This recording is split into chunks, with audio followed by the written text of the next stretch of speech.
Hello, so today we are here to talk a little bit more on some parent education topics. I am Jakki. I am the Education Director at the Montessori School of Bowling Green, and we have Sue and Cindy, two of our education consultants here with us today. So as we head into summer, especially we're moving away from the academics, but really all throughout the year, the social emotional component is a big factor for children and helping support them in that area. Right now, with everything going on around the world, the high emotions and tension, it's more important than ever to help support them in their social emotional growth and development. So we wanted to take some time to talk about that topic today. So we will start with Sue. Well, it's good to be back with everyone. And I'm thinking back to the last video we did. And if you haven't had a chance to watch it, please check on it. We talked a lot about preparing the environment for children, how to help them be more independent.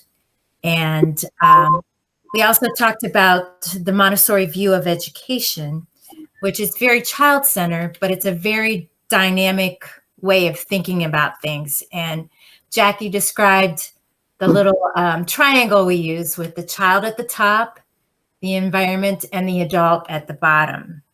So this time we wanted to talk a little bit more about the preparation of the adult. Dr. Montessori talked a lot about that the adult needs to be the guide and the facilitator for the child's learning and for the whole child, not just the academic needs, but the social, the emotional, the physical, the mental, the spiritual needs of the child. And in order to be that guide and that facilitator, the adult also needs to step back and take care of themselves and think and reflect and be prepared, take that responsibility for themselves so that they can best serve the child. And we hear a lot about self-care. And I know for parents that are saying, what, I can't even find time to take a shower. How am I going to take care of myself? Or my baby has crawled into the fireplace and I need to get them, but I'm on a Zoom call. Or, you know, my 5-year-old is crawling on my lap while I'm trying to get this big report done for work. So it seems daunting, but it's totally necessary. Caring for yourself is not a luxury. It's not selfish. It's not a question of caring for your child or caring for myself. It's both. And you and your child and your family, each of you and your family is of infinite worth and value. And together, we need to find ways to care for each other and to do that self-care. So how do you do that? I think first you pause and you breathe and you listen to yourself. You listen, what do I need in this moment? Do I need a glass of water? Do I need to exercise? Do I need to go in the other room and just scream for a moment? Do I need to call up my best friend and have, 15 minutes where I vent? Whatever you need. And then you need to kind of set up those routines, just as we talked about doing for your child. Those routines that replenish you, that nurture you, making time for you to take a run or to read a good book or to listen to music or have a dance party, whatever it is. And there's so many things we can talk about, and we may not have enough time to do it on this video, but I did want to mention a wonderful article I found on a blog called The Montessori Notebook. The author is a Montessori teacher and a Montessori parent, and just a wonderful article that gives you some really step-by-step tips about how to set up your routines and things you can do with to help yourself. And the title of the blog post is How to Stay Calm, Ultimate Guide for Parents. So we'll make sure we link that below, and definitely encourage you to check it out. Because when the adult or the teacher, the parent is calm and grounded, you are so much better able to handle the emotions that your children might be exhibiting. I've heard lots of reports of many more tantrums and meltdowns, and that goes for the teenagers as well as the little ones. Mhm. And it helps to take that step back and realize that your children aren't doing these things to make you insane, but they're trying to work through these big, scary emotions. So children experience emotions as adults do, but they often don't have the language for one, or they don't have the life experience or the perspective to kind of understand these huge feelings. So, Cindy, I think you were going to talk a little bit more about that. Mhm. Thank you, Sue. Again, it's good to be back. Now that you have yourself taken care of, Miss Sue, I want to talk about the children. I had the same quote that Miss Sue had, and I want to read it again because I think it's really important that children experience emotions just like adults do, but they lack that language to express themselves because they just don't understand. So our job as adults is to, we say, use your words. Well, if they don't know what words to use, that makes it very difficult. So if we could try to work on like emotional languages, like I see you look sad. Can you tell me why you might look sad? Or they know the word frustrated. I see you seem frustrated. Give them those words. And then if they don't know what they mean, give them the definitions of those words. And they may say, yeah, that's the way I feel, because they don't know how they feel. They are just upset inside, and they can't express it because they don't have that language.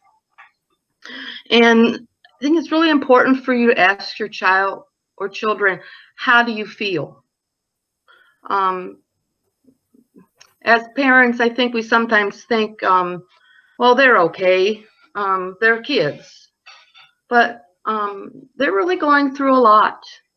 I have to share a personal experience. My grandson, who is 4, almost 5, finally got together with a friend, social distancing, and had a great time running around with this girl.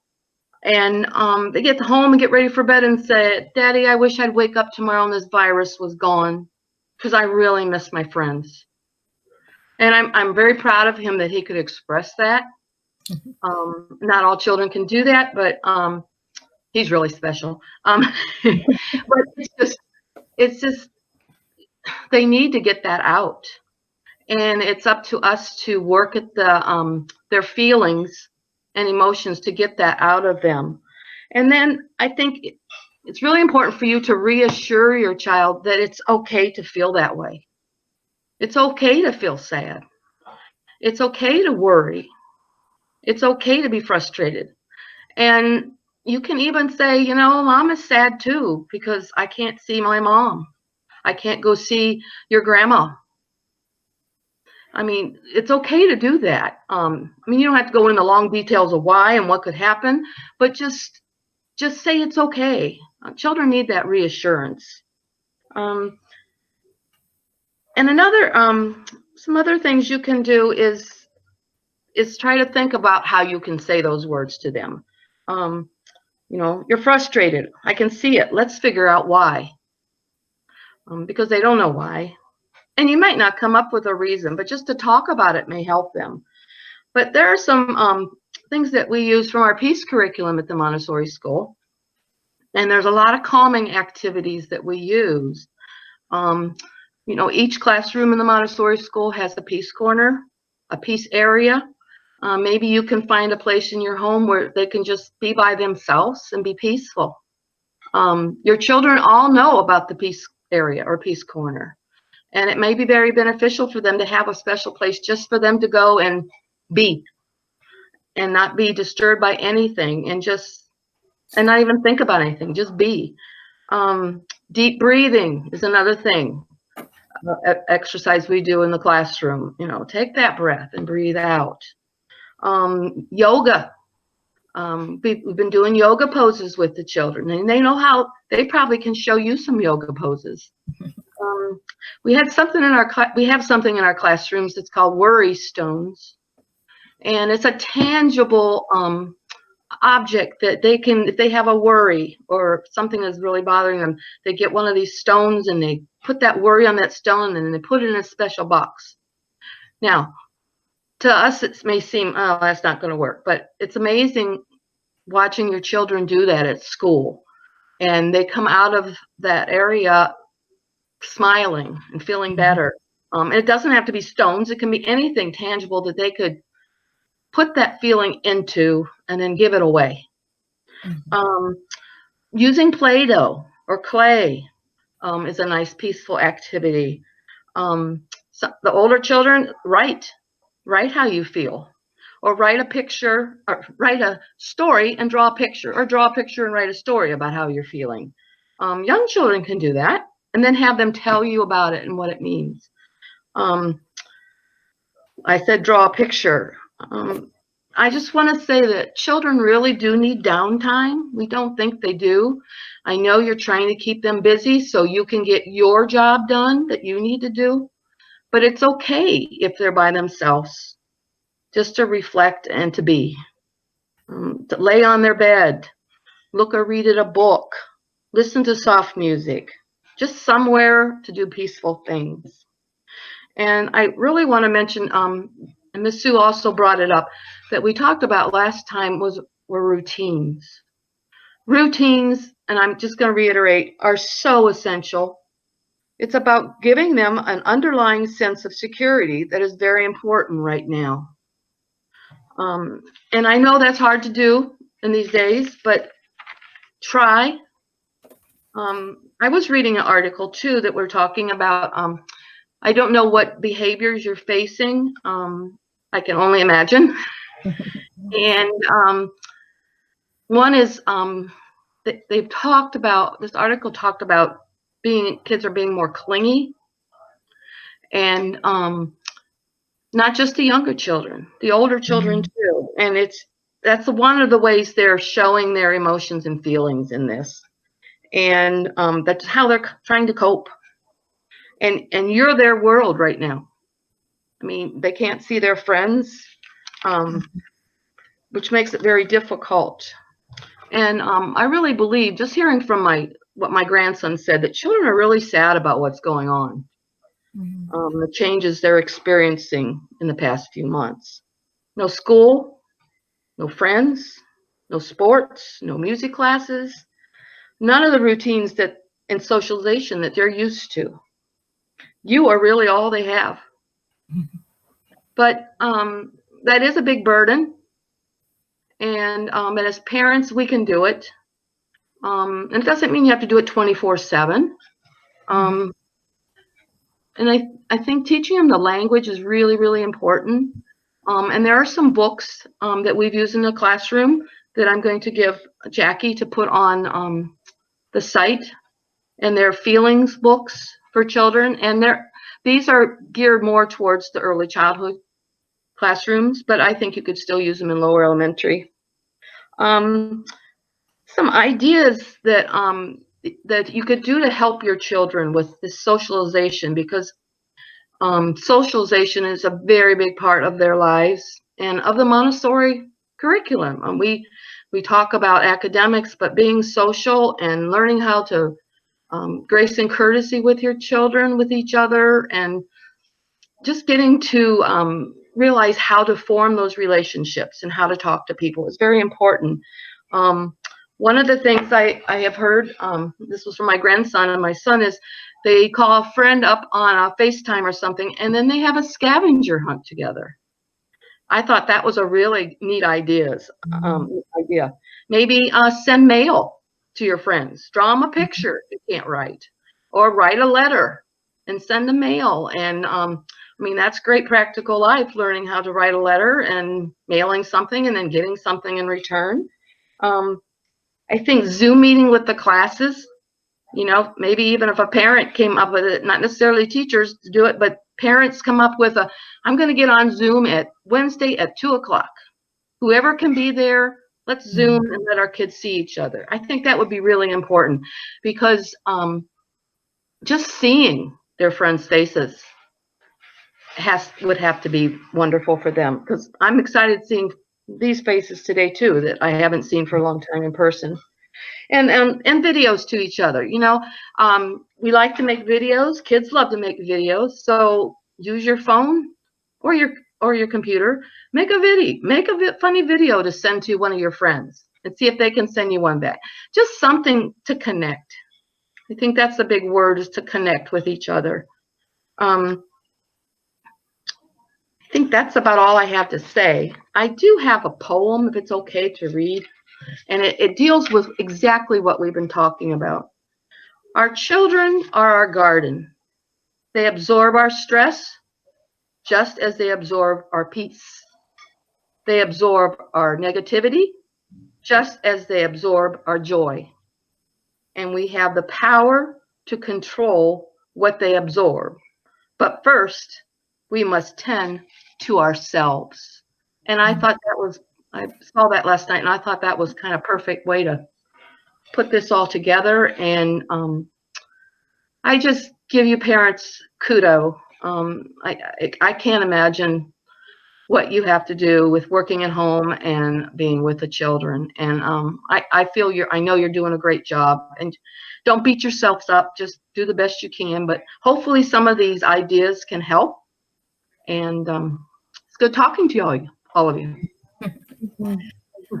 Yes, thank you both. Those are wonderful, wonderful suggestions, practical ideas. Again, some of the things that we listed here, and some of the things that'll be in the articles that we're sharing with the video as well. I think the one piece that, again, worth hearing again, that I heard both of you say, and I'm going to repeat as well, just remembering to really tend to ourselves so that we can tend to our children. And that's a great opportunity, you know, focus on our physical, our emotional, our mental. It's all tied in together for ourselves and our kids. And when, like you both said, when we as the adult are struggling, when we're having a hard time with it, just remember that's a great opportunity to help show our kids. We're going to talk ourselves through it or work it out. We're going to show our kids how to do it. We're modeling it for them. Absolutely. So I again echo everyone's. I know you're all doing amazing jobs. I know this is such an unexpected and difficult time, and everyone is rising to the occasion, and our kids are going to be okay, and we're going to help them through it. Definitely. Thank you both. Everyone watching this, thank you again. If you have specific topics that you'd like to hear more about, questions that you'd like answered, absolutely reach out to us by email, social media, however you'd like to get a hold of us, and we're happy to share some more advice, insight, chat, things like that. So anything else in closing that Sue or Cindy that you'd like to add? Just real quick, it's important for us all to remember that we don't have to be perfect. Exactly. We don't have to make every moment normal. The kids just need us to be there. Exactly. To love them. Love them. Love those kids, absolutely. And I agree. Well, thank you again, and hopefully we will see everyone soon. Thank you. Thank you.